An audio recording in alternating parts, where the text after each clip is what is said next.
What's going on? It's the RapNerd, and we have reached the end of 2022. And as you've seen with any YouTuber you're finding, we're here to talk about my top movies of the year.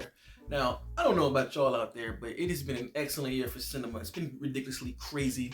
And as you can see with the title, usually I do a top 10, but I had to do a top 20 today because there were so many movies that I loved. It's a cop-out, yes, but I still want to just shed light on films that I really enjoyed. You still get a top 10 out of this, but again, we just got so much good cinema thrown at us this year. It's been the best it's been, so without further ado, let's get into it. I'm going to mention these two films that were actually in my top 20. One even made my top 10, but I took them out the list because they never released. Those movies are called The Third Saturday in October, Part 1 and Part 5. They've been making their festival run online over this whole year, and I was for sure some streaming service was gonna pick these films up for the Halloween season, but for whatever reason they didn't. But I am sure they're gonna get picked up next year because both movies are fantastic. I have reviews for both of those films on my channel if you are interested, but I gotta give the indie director who did them his props and his crew the props, so just wanted to say that off the bat. Now, at number 20 is Sonic 2. This movie was what I really wanted from the first one, honestly. Like this one felt like a Sonic adventure. Like it felt like I was playing the game on Dreamcast and GameCube back in the day. Knuckles was dope. Sonic was dope. I think showing their powers was fire. Seeing Super Sonic in live action was crazy. I had so much fun at the cinema. I took my daughter to the movie for the first time this year. We had a blast. So this film holds a special place in my heart. That's at number 20. Next on this list at 19 is Black Panther: Wakanda Forever. I think the way they handled this with the passing of Chadwick Boseman, rest in peace forever. They handled it well. I don't know where I'm at with it. I kind of like it more than the first film, and it's kind of what I wanted. It feels vast. I feel like Namor being the villain just adds something special. Going to Talokan was just something special. They found a way to differentiate themselves from Aquaman's Atlantis. I like the motives. I like the action. I like the cinematography, the score. Everything about this film just worked for me, man. I think Shuri's definitely stepped up and played the role that she was supposed to be. I think all of the performances were fantastic. Angela Bassett, oh man, she did such a wonderful job, and I hope everybody gets some type of recognition for putting on such a good show with this film. Absolutely loved it. At number 18, you might say it's recency bias, but I don't care. I had such fun with this film, Violent Night. I can definitely say this movie gave me the most fun out of the entire year. Just being able to see Santa Claus go in on people on some John Wick-esque stuff, and the choreography and the fights and the cinematography, I mean, it just worked so well. And David Harbour playing Old Saint Nick was like the perfect casting choice. He was so believable as Santa, and even with the action, the choreography was definitely made for him, and it just worked all around. It was so fun to see this film, man. Like, these kind of movies are my type of action films, the ones that combine like the mixed martial arts and weaponry with like guns and swords and all that kind of stuff. That's my favorite type of action film, and this did not disappoint at all. It gave me everything I wanted and more. If you know what I mean, you've seen the movie. They gave us more with the backstory, and we need that. That's all I'm gonna say. So that's at number 18. At number 17 is Prey, the prequel to the Predator films that takes place in the indigenous Americas, I believe. And what a great movie. Another one that ended up being more than what I thought it was gonna be. You know, Predator kind of walks that thin line of action and horror, but this one had the best action out of all of these movies. I mean, like I said in my review, this is Predator Wick. He is not playing around with anybody. That scene when the shield just forms on his fist and he goes to work on all of those, what, were they Englishmen? And the lead actress, she killed it too. I think she's the perfect example of how you have a strong female lead and you don't nuke everything around her to make her strong. And I say that because in 2022 we still have people who struggle with that, and I really want to see that trope go away because it can be done. There's mad examples, and this is one. I absolutely loved it. I love how the Easter eggs from Predator 2 plays out here, and we get to see how the Predator first got here. Just a fantastic movie. The only gripe I have about this film is that they did not release this in theaters. Oh, the second gripe I have about this film is that they're not going to release it on physical. And that sucks because I want it. At number 16 is The Terrifier 2. This film, in my opinion, kicks the first film's ass by a lot. The first film was just kind of, Art the Clown just on a rampage, but this movie actually has a storyline. It gives Art way more to do. I think they really get the atmosphere of Halloween so well in this film. I think the cinematography is good. The effects are great. The lead actress is dope. It's even better because she's an actor, and giving her a shot to lead a 2.5-hour film was just great. And the fact that it's a 2.5-hour slasher, it just works. Sure, there could be some stuff cut, but man, shout out to Damien Lemon, I think is his name, or Lemon is his last name. $250,000 budget, made like 10 mil in theaters. This is just inspiration for me as a filmmaker myself. All gratitude to you, sir. Such a great job. Such a good way to use your resources and what you can and make such a unique and specific film to your own vision. And I'm looking forward to number 3. I'm actually waiting for the Blu-ray to come. I ordered it, but it's here late. But Terrifier 2, great film. Number 15 is Pearl. I think Mia Goth just chewed this role and spit it out. I can definitely say this is one of the best acted horror films of the year, if not the best. And she 100% makes this film what it is. And of course, Ty West's direction, he just is a master of being able to go in and out of these different time zones of film. This one taking place back in the 40s, I believe. If I'm not mistaken, it's 40s or 20s, one of the two, I forget them. But just from him being able to make X look like it's from the 70s and to fully switch this same character into an even older time, and he captures the color palette, the music being whimsical, and it being just a disturbing. Because it's funny, it's not even a gore fest. It's just so disturbing on so many levels because of the way Mia Goth handled Pearl. It's chilling. I mean, when you can make me just feel uncomfortable and send chills through my spine in the credits, you won. At number 14, we have The Black Phone. Ethan Hawke, even though I wish I could see more of him, tore it up. Scott Derrickson with the fantastic direction. I think he makes this movie what it is. And it plays out more like a thriller with horror elements than being a flat-out horror like his past films have been, like Sinister or Exorcism of Emily Rose. It's straight up thriller, and it's just something new that he hasn't done. This was taking place back in the 70s, and I feel like he did a great job of capturing that again, from the color palette to the music selections to the clothing design. He just did a great job, and I think he also wrote this. So for him to make these great character moments between the brother and sister, because while it is sadistic with Ethan Hawke's character, there's a little sense of hope, and it's a coming of age story that makes the end of the movie so heartwarming. Like the second watch, it made me like tear up just seeing the brother and sister unite again under the circumstances that happened in the movie. So anytime you can get somebody emotional in a horror movie, I just have to give that its kudos right there, man. Excellent film, excellent film. At number 13, we have The Menu, another movie that has a stacked cast and the performances all just work. Everybody kills it. Nobody phones it in. Everybody came to play.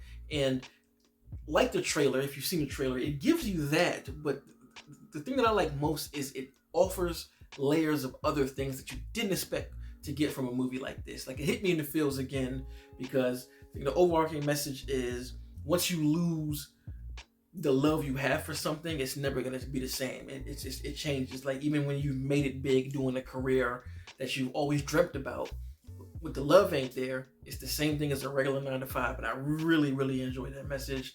The characterization was fantastic.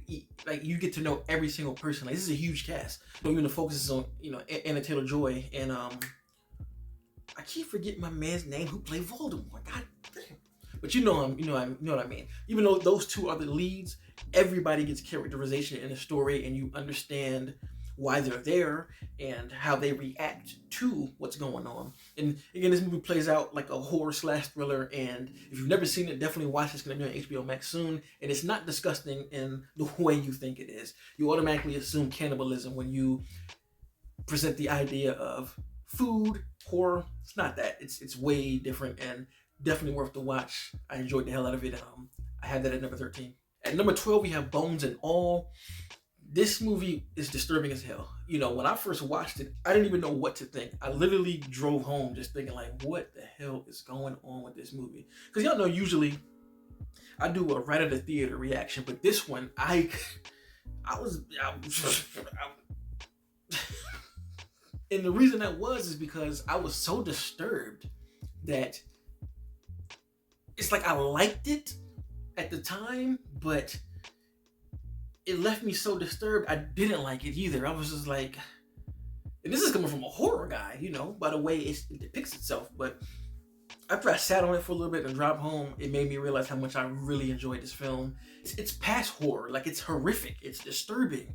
The concept of cannibalism, or if it's even that, you know, the word cannibalism gets thrown around a lot in the film, you know, but not even in the film. They don't even really say what it is, but people who've seen it in the audiences have called it a movie about cannibalism. But I'm like, to me, the way it's depicted, it doesn't seem like that, because there's like this concept of they need to do it, and it's not like and if they don't do it, they'll die, you know. So that little play of what's going on just keeps me in the air about it, and it's a certain set of mystery that makes me like think about all of the things that happen. It's a love story, coming of age story, surrounded by cannibalism, and the villain is one of the scariest of the year. There's so many images in here that disturbed the hell out of me, and whoo, it did its job. It is an effective horror that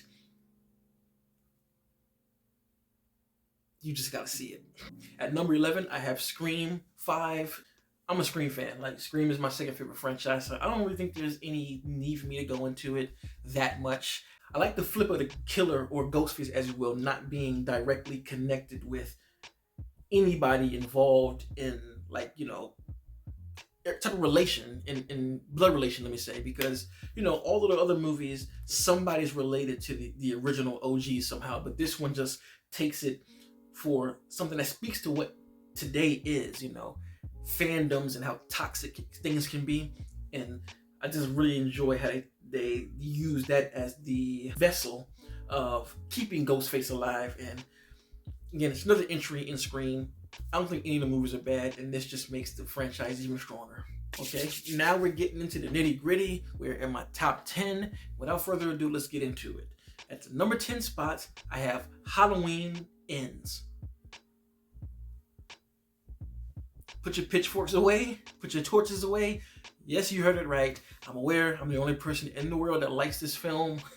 So it is what it is, man. I really enjoy this movie. I love the idea of the fear that Michael has spread throughout Haddonfield, has turned people against each other. I really enjoy that concept, you know, of taking this character that we've known for so long and taking it to a different space. I know a lot of people don't like that idea, and I get it, understand it, but I'm just personally one of those people who does. And even on my review, I'm like, this movie isn't gonna be for everyone. I understand that, but don't hate me for it, but I love it. Halloween is my favorite franchise, and being so close to the franchise as I am, I just like that they went a different route. That's it. I enjoy the idea of someone else becoming Michael because of the amount of terror and fear that he's just caused this town. And it just works for me. I like the cinematography. It almost feels artsy to me. The way the shots are framed, the transitions, the music, the love story between Allison and Corey. I just really enjoy it, man. That's it. The soundtrack is slamming. I love it. At number 9 is Watcher. I think this is a nice thriller. Some people call it a horror. I think I even have it in my horror field just because the violence is pretty crazy. But great film, man. I think, and this is funny because this is when I was wrong on completely, right? I have a review up on my channel, and I said I didn't like it. And I'm not gonna lie, this is the first time I have my opinion swayed because of what somebody said about the film. I rewatched it with a different gaze, and I feel dumb, for lack of better terms, for allowing my eyes and thoughts to be swayed the way they were, because I think this is a damn good film. I think it's shot incredibly. Whew. I love movies like this where we just see the art of the filmmaker and the frames that they craft, man. It's just like almost every shot in this film, you can just pause and get a great looking shot. Micah, this is her dabbling in the horror field yet again, and she kills it as usual. She never phones it in. I love these actors that don't, they come to play, and she comes to play every single time she's been leading this horror film. I like the kind of the message of it, it's called Watcher, but in actuality, she's the one that's being the watcher. And had she not been the watcher, she wouldn't have got herself in this situation. And in my opinion, it's like mind your own business. So I thoroughly enjoyed it. I love the mystery. I love the music, the cinematography, the acting. It all worked for me. It's on point. So at number 9 is Watcher. At number 8 is a newbie, Glass Onion. I just had my review that got 0 views because I didn't put it out quick enough. But this is a hell of a film. I think the writing in this movie is incredible for many reasons. To be able to tell a story in the first act, and then the second act is the retelling of the first act, and the lead into the third act, explosion. Ryan's writing and direction in this film is just, top notch, man. Like, this movie is on par with the first one. Might even be a little better. Not even on front. I've had that thought process since seeing this movie. Like, is it better than the first one? I don't know, but it might be, it might not. So I'm watching the first one to see where I sit at it. But I mean, this is pretty recent, so this movie it just works. It works. The comedy works. The twists and turns work. The music works. It's just a great all-around mystery whodunit film, and I hope they do like 6 of these joints with just switching up the cast and the location, because this just works so well as the other side of the coin to each other. The first one taking place in the cold fall, I think it was fall-like weather, and this one taken in the tropics. So you got the dark one and the light one. It just shows what Ryan can do as a director and writer, and loved it. At number 7, I have Bullet Train. Again, like I said with Violent Night, I'm a fan of action that has mixed martial arts at the forefront and weaponry, right here. Like a combination of those. And David Leitch did not disappoint again. The guy just knows how to just make action. He knows how to make cool choreography. He knows how to get cool shots within his choreography. And it's just a wild ride. Like, this movie feels like an anime come to life. It's one of the only films that I feel like has captured the essence of the feeling of what an anime would feel like, The wacky characters, the neon colors, the characterization is fantastic. I mean, Zazie Beetz shows up for like 5 minutes, and within that 5 minutes, you're able to understand who she is as a character and why she is. And she doesn't even say much. She just calls Brad Pitt a bitch a million times. But it works. It's hilarious. Brad Pitt being hilarious too, He's an assassin that wants to retire from that work, but still hasn't retired from that work, even though he knows that to turn a new leaf, you gotta stop killing, but he chooses to do it anyway. So this movie it's just dope. I watched it last night, and I just had so much fun with it. It's comedic, but it knows when to take itself seriously, and in those beats of seriousness, it offers a lot. Can't forget talking about Lemon and Tangerine spinoff, please. They made the movie incredible too, so gotta show the Bullet Train. At number 6, I have Barbarian. Incredible film. I haven't been on my seat like that watching a horror film in a long time.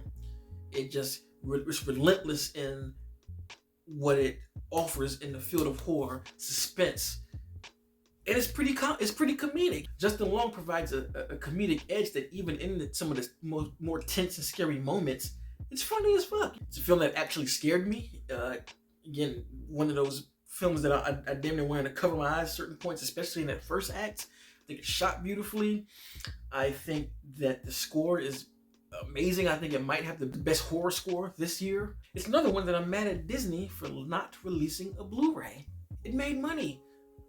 Put it out, man. Like, I wanted to have it in my collection. And I've spoken about this film so much, I even did a blog post about the cinematography because it's shot beautifully. Barbarian, it's fucking amazing. Loved it. At number 5, we have another horror movie, Jordan Peele's Nope. I did a cinematography post on this. It's beautifully shot. It's an epic horror film. I don't really know when's the last time we got a horror film of this epic nature. If I could think back, it might be It Chapter 2. I don't even know if people consider that to be epic, but again, sci-fi movie that offers way more than what's expected. The twist of the UFO being an actual animal just amplifies the fear factor of a UFO, and I never look at clouds the same because of this movie. The performances are great. Daniel and Kiki's relationship is fantastic. You actually feel that brother and sister relationship, and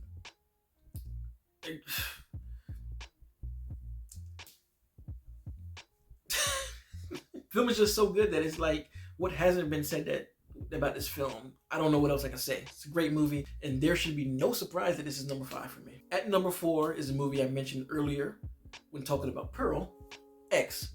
Just a fantastic slasher movie. This is like the classic of classic slasher films. I think what Ty West was able to achieve by making us feel like it was cut from the cloth of a 70s movie in the past. Like, you could show this to somebody and I don't know if they would know. Well, they would probably know just because the clarity of today's cameras are different back then, but he did his due diligence in researching of how these films feel back then. And sometimes you just need a good old-fashioned slasher, and the fact that it's original just makes it even better. But even though it's a good old-fashioned fun slasher, it does offer some layers of things about sexuality, especially for women, you know, the empowerment of sexual empowerment of women, and embracing age and what it can do if you don't embrace yourself the way you need it, hence Pearl. So X at number 4. At number 3 is Everything Everywhere All at Once. This is just a fantastic film from start to finish. Oh man, like, the best parts about this movie aren't even the action and the martial arts. The best part about the film is the emotional journey that you go on with these characters, man. The mother, the daughter, the father, the husband, like, you know, and Michelle Yeoh being at the center of that. Her finally getting her flowers. Such a kick-ass actor that did not disappoint in the slightest bit, that it hit me so much watching the film for a second time, even more than the first, because, you know, like, this came out earlier this year, and where I was in my life, it was still like this I don't really know where it's going, but watching it now, being in a better place, it just hit me even more. You know, the emotional story and just the idea and the concept of everything everywhere all at once. We as people are that. And again, it's those things in the film that hit harder than the fantastic choreography, because we ain't gonna front on it. The choreography is insane. I felt like I was watching an old Hong Kong flick. Like, this shit was like amazing. Like, I felt like I was watching Rumble in the Bronx again. Like, so the Daniels killed it. Michelle Yeoh, I hope she wins the Oscar for this, because she just did an incredible job. Loved it, man. At number 2, I have Smile. Now, this film, man, just blew all expectations, yo. This was a movie that I assumed was just gonna be like a, you know, just like a fun, stupid movie like Bye Bye Man or The Last Call or the remake of Roommate or Sorority Row. Like, I thought it was just gonna be something of that ilk from the early 2000s that wasn't gonna have any type of depth, and it was gonna be dumb, but it was gonna be fun. And boy, was I wrong, because it's not dumb, it's far from stupid, and offered so much more substance to a film like this. Like, this is one of the first films that operates like a cheap 2000s film with all the jump scares, but it's saying something about mental health and how mental health is important. Even putting us in the shoes of a psychiatrist, asking the question, who do they go to when they start to lose it? You just see this downward spiral of this woman named Rose after a patient kills themselves in front of her, and it's just a metaphor for passing that trauma on. I just love that, man. Like, it takes itself seriously, which is something I didn't expect. It gets uber serious, and that's what makes it more scary. The jump scares are stacked on top of each other. The imagery is just disturbing. The cinematography is beautiful. The score is haunting and changes depending on the scene. The third act is just jaw-dropping. I love this film. Like,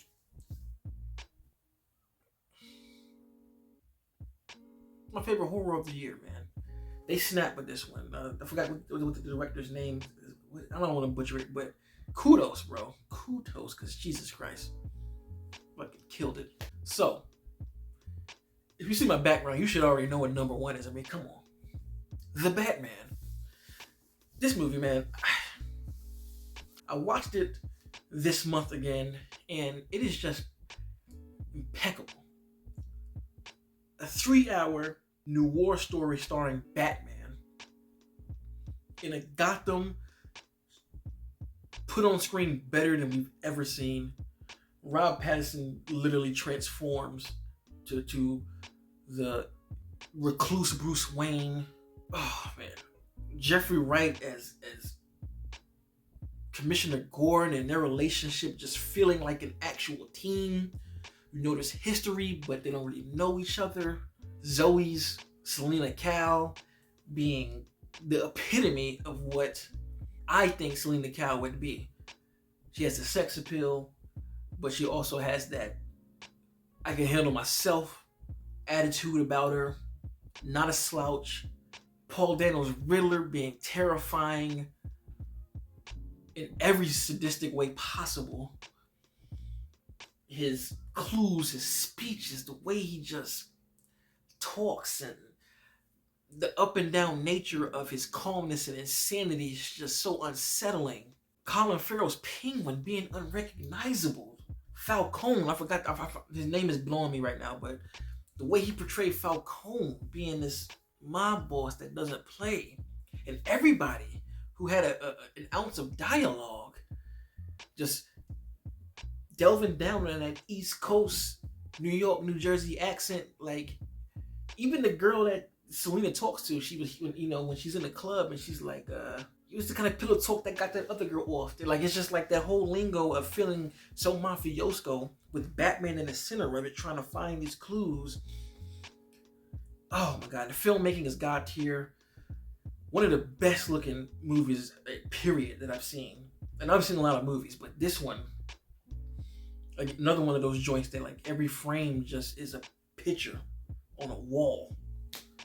The bat suit, the action, like that car chase. Oh my God, that third act, the explosive third act, when he drops down from the rafters and the music is blaring, the score.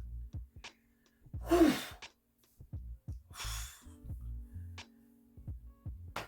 Like, this movie is just incredible.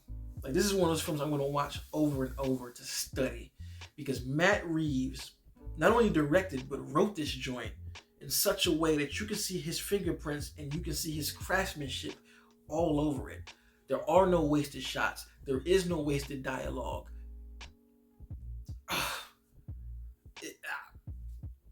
This is a movie that I was literally floored when I left. Like, out of all the movies I've seen this year, this is the one that left me in a place of like, what the hell? Like, I've been walking out of the theater just like, my jaw dropped, thinking, how did he do this? Because this movie is just incredible. 3 hours of just the best Batman work we've seen on screen. It's the best solo Batman film to me. And bring on 2 more. So, there's my list of 20. Of course, I don't usually do that, and I'm sorry if this video is so long, but I have to go in depth about why these movies mean so much to me. Let me know in the comments, what are your top 10, what are your top 20. Keep it respectful as well. This is my list. This is your list. I'm not going to hate. Just don't give me any hate. Don't give me any toxicity. And let's keep it cool. Let's talk film, yo. So if you like this kind of content, please like and subscribe. And until next time, peace. RapNerd Productions, no capping, that's word to mommy.